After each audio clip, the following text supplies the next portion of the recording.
আসসালামু আলাইকুম, সবাইকে প্রীতি ও শুভেচ্ছা। আমি লুৎফর রহমান হাজির হয়ে গেলাম। শ্রীমঙ্গল থেকে ঢাকার উদ্দেশ্যে আসলাম বাচ্চাটা দুজন মিলে।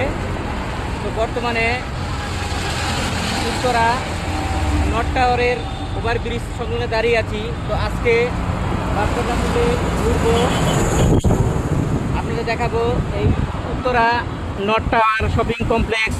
এর ভিতরটা ঘুরবো, চারপাশটা আপনাদের মাঝে শেয়ার করব। অবশ্যই সাথে থাকবেন, দেখতে থাকেন আমাদের আজকে।